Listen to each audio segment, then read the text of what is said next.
Hi, ശരത്താണ്. ഈ വീഡിയോയിൽ നമ്മൾ സ്റ്റോക്കുകളെ കുറിച്ചൊന്നുമല്ല പറയാനായിട്ട് പോകുന്നത്. നമ്മുടെ ഒരു മാർക്കറ്റിന്റെ ഒരു കണ്ടീഷനെ പറ്റി പറയാനായിട്ടാണ്.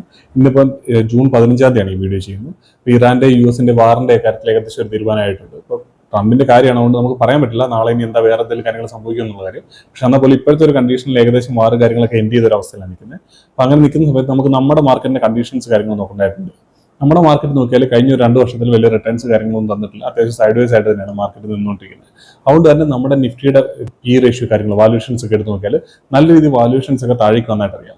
നിഫ്റ്റിയെ കഴിഞ്ഞും കൂടുതലായിട്ട് നമ്മുടെ ബാക്കിയുള്ള സ്റ്റോക്കുകൾ നോക്കാം. ഇപ്പം നിഫ്റ്റിയിലെ പല സ്റ്റോക്കുകൾക്കും ഏണിംഗ്സ് ഗ്രോത്ത് കാര്യങ്ങളൊന്നും വലിയായിട്ട് വന്നിട്ടില്ല. സിംഗിൾ ഡിജിറ്റിലാണ് ഈ ഒരു വർഷം അവരുടെ ഏണിംഗ്സ് ഗ്രോത്ത് വന്നിരിക്കുന്നത്. നിഫ്റ്റിയിലുള്ള സ്റ്റോക്കുകളുടെ കാര്യമാണ് പറയുന്നത്, നിഫ്റ്റി 50യുടെ കാര്യമാണ് പറയുന്നത്. മൊത്തത്തിൽ നമ്മുടെ നിഫ്റ്റി 500 ഒക്കെ നോക്കിയാൽ അവിടെ ഏകദേശം 15% ഏണിംഗ്സ് ഗ്രോത്ത് ഈ ഒരു Q4 വന്നിട്ടുണ്ട്. അതായത് പ്രോഫിറ്റിൽ ആ രീതിയിൽ ഗ്രോത്ത് വരുന്നുണ്ടെന്നുള്ള കാര്യമാണ് നമ്മൾ പറയുന്നത്. ഇനി നമ്മൾ അടുത്ത വർഷത്തേക്കുള്ള പ്രൊജക്ഷൻസ് കാര്യങ്ങളൊക്കെ നോക്കിയാൽ എല്ലാവരും പ്രൊജക്ട് ചെയ്യുന്ന അറൗണ്ട് ഒരു 15% ഏണിംഗ്സ് ഗ്രോത്ത് നമ്മുടെ മാർക്കറ്റിൽ ഉണ്ടാവും എന്നുള്ള കാര്യമാണ് പറയുന്നത്. അപ്പം അങ്ങനെ നോക്കുമ്പോഴത്തേനും ഈ ഒരു 2 വർഷം ഇങ്ങനെ സൈഡ് വൈസ് ആയിട്ട് നിൽക്കുകയും നിഫ്റ്റിയുടെ അല്ലെങ്കിൽ നമ്മുടെ മൊത്തം മാർക്കറ്റിന്റെ വാല്യൂഷൻസ് കാര്യങ്ങൾ നല്ല രീതിയിൽ താഴേക്ക് വന്ന് നിൽക്കുന്ന ഒരു സിറ്റുവേഷനിൽ മാക്രോ എക്കണോമിയിൽ വേറെ പ്രശ്നങ്ങൾ കാര്യങ്ങളൊന്നും വന്നില്ല. അതായത് ഇതുപോലത്തെ വാർ സിറ്റുവേഷൻ അങ്ങനത്തെ പ്രശ്നങ്ങളൊന്നും വരുന്നില്ല എന്നുണ്ടെങ്കിൽ ഒരുപക്ഷെ അടുത്തൊരു 1 വർഷം അല്ലെങ്കിൽ 2 വർഷത്തിൽ നമ്മുടെ മാർക്കറ്റിൽ നല്ല രീതിയിലുള്ള ബുൾ റാലി വരാനുള്ള സാധ്യത വളരെ കൂടുതലാണ്. അപ്പം അങ്ങനെ നിൽക്കുന്ന ഒരു സിറ്റുവേഷനിൽ നമ്മൾ നമ്മുടെ പോർട്ട്ഫോളിയോ സ്റ്റോക്കുകളെ കൃത്യമായിട്ട് അനലൈസ് ചെയ്യേണ്ടതായിട്ടുള്ള കാര്യമുണ്ട്.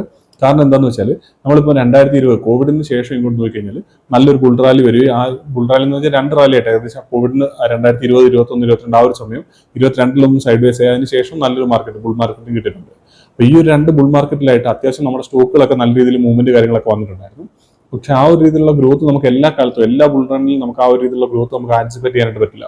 മിക്കവാറും നോർമലി ഉള്ള സിറ്റുവേഷൻസ് നോക്കിക്കഴിഞ്ഞാൽ നല്ല ഏണിംഗ്സ് ഗ്രോത്ത് മൂവ്മെന്റ് ഉള്ള സ്റ്റോക്കുകളാണ് നല്ല രീതിയിൽ നല്ല ബുൾ മാർക്കറ്റ് വരുന്ന സമയത്ത് നല്ല രീതിയിൽ മൂവ് ചെയ്യുന്നത്. അതുകൊണ്ട് തന്നെ നമ്മുടെ പോർട്ട്ഫോളിയോയിലുള്ള സ്റ്റോക്കുകൾ നല്ല ഏണിംഗ്സ് ഗ്രോത്ത് മൂവ്മെന്റ് ഉള്ള സ്റ്റോക്കുകൾ, അല്ലെ നല്ല പ്രോഫിറ്റ് ജനറേറ്റ് ചെയ്യുന്ന നല്ല രീതിയിൽ റവന്യൂ നല്ല ഗ്രോത്ത് ഉള്ള സ്റ്റോക്കുകളാണെന്നുള്ള കാര്യം നമ്മൾ ഉറപ്പിക്കേണ്ടതായിട്ടുണ്ട്. അതല്ലാന്നുണ്ടെങ്കിൽ നമ്മുടെ പോർട്ട്ഫോളിയോയിലുള്ള സ്റ്റോക്ക് മാത്രം മൂവ് ചെയ്യില്ല, ബാക്കി മാർക്കറ്റിലുള്ള പല സ്റ്റോക്കുകളും മൂവ് ചെയ്യുന്നുണ്ടാകും. അപ്പോൾ അതുകൊണ്ട് തന്നെ നിങ്ങൾ എല്ലാവരും നിങ്ങളുടെ സ്വന്തം പോർട്ട്ഫോളിയോ എന്തായാലും റിവ്യൂ ചെയ്യേണ്ട ഒരു സിറ്റുവേഷൻ ആണ്. കാരണം എന്താണെന്ന് വെച്ചാൽ ബുൾ മാർക്കറ്റിൽ നമുക്കിപ്പോൾ ഒരു പുതിയൊരു സ്റ്റോക്കിലേക്ക് എൻട്രി ചെയ്യാനുള്ള ഓപ്പർച്യൂണിറ്റി കാര്യങ്ങളൊന്നും കിട്ടില്ല. പെട്ടെന്ന് തന്നെ ആയിരിക്കും സ്റ്റോക്കുകളിലൊക്കെ മൂവ്മെന്റ് കാര്യങ്ങളൊക്കെ വരുന്നത്. ഞാൻ ടൈം മിക്സിന്റെ കാര്യം സംസാരിച്ചപ്പോൾ, അതായത് എനിക്ക് 100% റിട്ടേൺ ഒരു വർഷത്തിൽ തന്നൊരു സ്റ്റോക്കിനെ പറ്റി സംസാരിച്ച സമയത്ത് ഞാൻ പറഞ്ഞിരുന്നു അവർ ഗ്രോ ചെയ്തേക്കുന്നത്, അവരുടെ മെയിൻ ആയിട്ടുള്ള റിട്ടേൺസ് ഒക്കെ വന്നിരിക്കുന്നത്, അതായത് 100% റിട്ടേൺ ഒക്കെ പല സമയത്തും വന്നിരിക്കുന്നത് ഏകദേശം 60 ദിവസം കൊണ്ടും അല്ലെ 50 ദിവസം കൊണ്ടും ഒക്കെയാണ്. അതായത് വളരെ ഫാസ്റ്റ് ആയിട്ടായിരിക്കും മൂവ്മെന്റ് കാര്യങ്ങളൊക്കെ സ്റ്റോക്കുകളിൽ വരിക. അപ്പോൾ അതുകൊണ്ട് തന്നെ നമ്മൾ കൃത്യമായിട്ട് നമ്മുടെ സ്റ്റോക്കുകളെ നമ്മൾ അതിനകത്ത് എക്വിപ്ഡ് ആയിട്ടിരിക്കുക എന്നുള്ള കാര്യമാണ്. ഇപ്പോൾ ഇന്നത്തെ മാർക്കറ്റ് എന്ന് നോക്കിയാൽ നിഫ്റ്റി തന്നെ 1% മൂവ്മെന്റ് കാര്യങ്ങൾ തന്നിട്ടുണ്ട്. അതുകൊണ്ട് തന്നെ നമ്മുടെ പോർട്ട്ഫോളിയോയിലുള്ള സ്റ്റോക്കുകൾ നോക്കുന്ന സമയത്ത് നമുക്കൊരു 1% മുകളിൽ നമ്മുടെ പോർട്ട്ഫോളിയോയിൽ ഗ്രോത്ത് വന്നില്ല എന്നുണ്ടെങ്കിൽ നമ്മുടെ പോർട്ട്ഫോളിയോക്ക് എന്തോ ഒരു പ്രശ്നം ഉണ്ടെന്നുള്ള കാര്യം നമുക്ക് അത് ഈസി ആയിട്ട് മനസ്സിലാക്കാനായിട്ട് പറ്റും. ചിലപ്പോൾ നമ്മളുടെ മജോറിറ്റി ഇൻവെസ്റ്റ്മെന്റ് ഉള്ള ഒരു സ്റ്റോക്കിൽ വേറെ എന്തെങ്കിലും നെഗറ്റീവോ കാര്യങ്ങളോ ഉള്ളതുകൊണ്ട് മാത്രമായിരിക്കും ചിലപ്പോൾ നമ്മുടെ പോർട്ട്ഫോളിയോ താഴെ കിടക്കുന്നത്. ആ ഒരു സിറ്റുവേഷനെ പറ്റിയിട്ടല്ല ഞാൻ സംസാരിക്കുന്നത്. അതല്ലാതെ നമ്മൾ നോർമലായിട്ട് ഇൻവെസ്റ്റ് ചെയ്തിരിക്കുന്ന ഒരു സിറ്റുവേഷൻ ആണെന്നുണ്ടെങ്കിൽ നിഫ്റ്റി ഈ ഒരു ഗ്രോത്ത് വരും 1% മൂവ്മെന്റ് നിഫ്റ്റിയിൽ വരുന്ന സമയത്ത് നമ്മുടെ പോർട്ട്ഫോളിയോയിൽ അത് കൂടുതൽ ഗ്രോത്ത് വരേണ്ടതാണ്. അപ്പോൾ അതെല്ലാവരും റിവ്യൂ ചെയ്യേണ്ട കാര്യമാണ്. അതിനുശേഷം അങ്ങനെ ഗ്രോത്ത് വരുന്നില്ല എന്നുണ്ടെങ്കിൽ, അല്ലെങ്കിൽ വരുന്നുണ്ടെങ്കിൽ പോലും നമ്മൾ നമ്മുടെ കയ്യിലുള്ള സ്റ്റോക്കുകളുടെ ഏണിംഗ്സ് ഗ്രോത്ത് എത്രയുണ്ട്, അല്ലെങ്കിൽ റവന്യൂ ഗ്രോത്ത്, പ്രോഫിറ്റ് ഗ്രോത്ത് എത്രയുണ്ടെന്നുള്ള കാര്യം നോക്കി ഉറപ്പുവരുത്തുന്നു. അതുപോലെ തന്നെ ഇവരുടെയൊക്കെ ഫ്യൂച്ചറിലേക്കുള്ള വരുന്ന വർഷങ്ങളിൽ എങ്ങനെ ഗ്രോ ചെയ്യാനുള്ള പൊട്ടൻഷ്യൽ ഈ സ്റ്റോക്കിനുണ്ട്, അല്ലെങ്കിൽ മാനേജ്മെന്റ് എന്താണ് ഇതിനെപ്പറ്റി പറയുന്നത് എന്നുള്ള കാര്യം നമ്മൾ ഉറപ്പുവരുത്തേണ്ടതായിട്ടുണ്ട്. അതല്ലാതെ വേറെ എവിടുന്നോ കേട്ടിട്ടുള്ള കാര്യങ്ങൾ വെച്ചിട്ട് നമ്മൾ ഇൻവെസ്റ്റ് ചെയ്ത് കഴിഞ്ഞാൽ അത് നമ്മുടെ ക്യാപിറ്റലാണെന്നുള്ള കാര്യം നമ്മൾ കൃത്യമായിട്ട് മനസ്സിലാക്കുക. നമുക്ക് ആ ക്യാപിറ്റലിൽ റിട്ടേൺ ജനറേറ്റ് ചെയ്യാൻ പറ്റില്ല എന്നുണ്ടെങ്കിൽ അത് നമ്മുടെ ലോസ് ആണെന്നുള്ള കാര്യം കൃത്യമായിട്ട് മനസ്സിലാക്കുക. ഞാൻ ഈ റിട്ടേൺ ജനറേറ്റ് ചെയ്യണം എന്ന് പറയുന്ന സമയത്ത് നമ്മൾ പറയുന്ന മ്യൂച്വൽ ഫണ്ട് പറയുന്ന 10 to 15% റിട്ടേണിനെ പറ്റിയിട്ടല്ല സംസാരിക്കുന്നത്. കാരണം അത് നമ്മുടെ മനസ്സിലേക്ക് അടിച്ചേൽപ്പിച്ച ഒരു എന്താ പറയുന്ന ഒരു നറേറ്റീവ് ആണെന്നാണ് പറയാം. കാരണം എന്താണെന്ന് വെച്ചാൽ ഇപ്പൊ അവർ കമ്പയർ ചെയ്യുന്ന FD റിട്ടേണുമായിട്ടാണ്. FD റിട്ടേൺ 6%, 7% ഉണ്ട്. ആ സമയത്ത് മ്യൂച്വൽ ഫണ്ട് 10%, 15% റിട്ടേൺ തരും എന്നുള്ള രീതിയിലാണ് നറേറ്റീവ്. അതുകൊണ്ട് തന്നെ നമ്മളെല്ലാവരും ഇൻവെസ്റ്റ് ചെയ്യുന്ന സമയത്ത് നമ്മുടെ മനസ്സിലേക്ക് ആദ്യം വരുന്നത് അതിനെ ബീറ്റ് ചെയ്യണം. ഒരു 15%, 20% അതൊക്കെ നമുക്ക് റിട്ടേൺ ജനറേറ്റ് ചെയ്യാന്നുള്ളതാണ് നമ്മുടെ ഒരു മൈൻഡ് സെറ്റ്. സോ ആ ഒരു രീതിയിൽ നമ്മൾ തിങ്ക് ചെയ്ത് ആ ഒരു പഴയ രീതിയിൽ നമ്മൾ ഒരു അമ്മാവൻ മൈൻഡ് സെറ്റിൽ നമ്മൾ ഇൻവെസ്റ്റ് ചെയ്ത് കഴിഞ്ഞാൽ, അമ്മാവൻ മൈൻഡ് എന്ന് പറയുമ്പോഴത്തേന് ഞാൻ ഈ പ്രായത്തിനെ ഉദ്ദേശിച്ചല്ല പറയുന്നത്, നമ്മുടെ ഒരു മൈൻഡ് സെറ്റിനെ പറ്റിയിട്ടാണ് പറയുന്നത്. ആ ഒരു പഴഞ്ചൻ രീതിയിൽ നമ്മൾ ഇൻവെസ്റ്റ് ചെയ്തുകൊണ്ടിരുന്നു കഴിഞ്ഞാൽ നമുക്ക് ഹൈ റിട്ടേൺസ് നമ്മുടെ പോർട്ട്ഫോളിയോയിൽ ജനറേറ്റ് ചെയ്യാൻ പറ്റില്ല. നമുക്ക് ബുൾ റൺ ഉണ്ടാകുന്ന സമയത്ത് ഏറ്റവും കൂടുതൽ റിട്ടേൺ നമുക്ക് മാർക്കറ്റിൽ നിന്ന് എടുക്കാനായിട്ട് വരണം. ആ ഒരു രീതിയിലാണ് ഞാൻ സ്റ്റോക്കുകളിൽ ഇൻവെസ്റ്റ് ചെയ്യുന്നത്. ആ രീതിയിലുള്ള കാര്യങ്ങളൂടെ ഷെയർ ചെയ്യാനാണ് ഈ ഒരു ചാനൽ തുടങ്ങിയിരിക്കുന്നത്. അതല്ലാതെ നമ്മൾ ഈ പറയുന്ന 15%, 20% ആ രീതിയിലുള്ള ഗ്രോത്തിനെ പറ്റിയിട്ടല്ല നമ്മൾ സംസാരിക്കുന്നത്. എൻ്റെ ഒരു വ്യൂവിൽ നമ്മൾ ഈ ഒരു 60 വയസ്സാകുമ്പോൾ, അത് ഈ മ്യൂച്വൽ ഫണ്ടുകാർ പറഞ്ഞുണ്ടാക്കിയ ഒരു കാര്യമാണ്. കാരണം നമുക്ക് 60 വയസ്സാകുമ്പോൾ തന്നെ അല്ല നമുക്ക് ഫണ്ട് വേണ്ടത്. അതായത് അടുത്തൊരു 20 വർഷം 30 വർഷം SIP ചെയ്തല്ല നമുക്ക് ആ ഫണ്ട് വേണ്ടത്. നമുക്ക് അടുത്തൊരു 5 വർഷത്തിലോ 10 വർഷത്തിലോ നമുക്ക് ഫണ്ട് ഉണ്ടാക്കാൻ പറ്റണം. അല്ലെങ്കിൽ നമ്മുടെ ക്യാപിറ്റൽ അതുപോലെ നമുക്ക് ഗ്രോ ചെയ്യാനായിട്ട് പറ്റണം. അതിനുശേഷം ആ ക്യാപിറ്റൽ ഉപയോഗിച്ച് നമുക്ക് ജീവിക്കാനായിട്ട് വരണം. അതല്ലാതെ 60 വയസ്സിലോ 70 വയസ്സിലോ ഈ ക്യാപിറ്റൽ നമുക്ക് പ്രത്യേകിച്ച് കാര്യമൊന്നുമില്ല. അത് മ്യൂച്വൽ ഫണ്ട് ഹൗസുകൾ, അതായത് AMC കമ്പനികൾ നോക്കിയാൽ അവരുടെ മെയിൻ ആയിട്ടുള്ള റവന്യൂ എന്ന് പറയുന്നത് ഈ പറഞ്ഞ SIPയുടെ അതിന്റെ കമ്മീഷനാണ് അവരുടെ റവന്യൂ. അതുകൊണ്ട് തന്നെ അവരെ സംബന്ധിച്ചിടത്തോളം SIP വരിക എന്ന് പറഞ്ഞാൽ വളരെ ഇമ്പോർട്ടന്റ് ആയിട്ടുള്ള കാര്യമാണ്. കാരണം അവരുടെ ബിസിനസ് ഗ്രോ ചെയ്യാൻ അത് നടക്കുള്ളൂ. അതുകൊണ്ട് ഉണ്ടാക്കിയെടുത്തിരിക്കുന്ന ഒരു നെറേറ്റീവ് മാത്രമാണ് ഈ പറഞ്ഞ SIP ഇൻവെസ്റ്റ് ചെയ്ത് നമുക്ക് റിട്ടയർമെന്റ് സമയത്ത് നമുക്ക് ഫണ്ട് ഉണ്ടാക്കാം എന്നുള്ള കാര്യം. റിട്ടയർമെന്റ് സമയത്ത് ഫണ്ട് നമ്മൾ അതിന് മുമ്പ് ഉണ്ടാക്കിയാലും നമ്മുടെ കയ്യിലുണ്ടാവും. അപ്പോൾ അതുകൊണ്ട് തന്നെ നമ്മൾ ആ ഒരു നറേറ്റീവിന്റെ പുറകെ പോകരുത്. അതായത് 12%, 15% അതൊന്നുമല്ല നമുക്ക് വേണ്ട റിട്ടേൺ.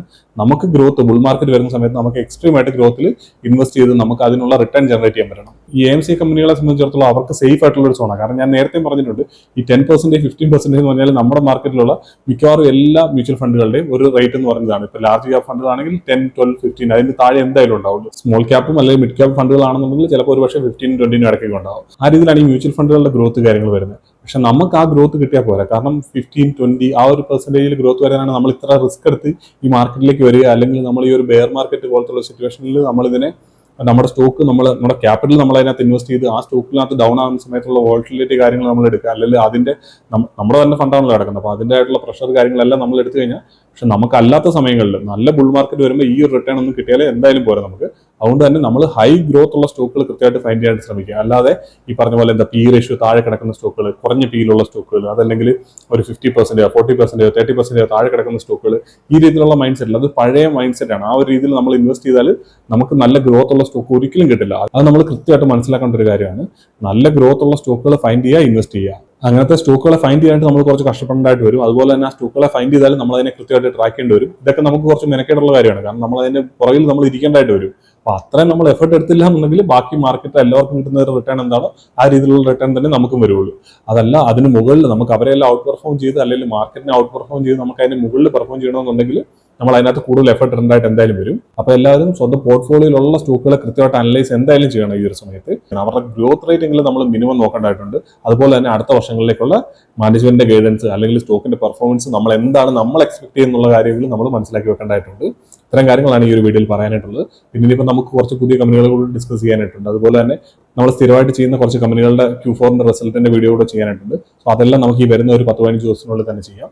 അതിനുശേഷം ഇപ്പോൾ ഒരു 2 ആഴ്ച കഴിഞ്ഞ് കഴിഞ്ഞാൽ നമുക്ക് അടുത്ത Q1 റിസൾട്ട് കാര്യങ്ങളൊക്കെ വരാൻ തുടങ്ങുന്നുണ്ട്. ആ ഒരു സമയത്ത് നമ്മളോട് സംസാരിച്ച കമ്പനികളുടെയൊക്കെ പെർഫോമൻസ് എങ്ങനെയുണ്ടെന്നുള്ള കാര്യങ്ങൾ നമുക്ക് വീണ്ടും ട്രാക്ക് ചെയ്യാം. നമുക്ക് എന്തായാലും അടുത്തൊരു വീഡിയോയിൽ കാണാം.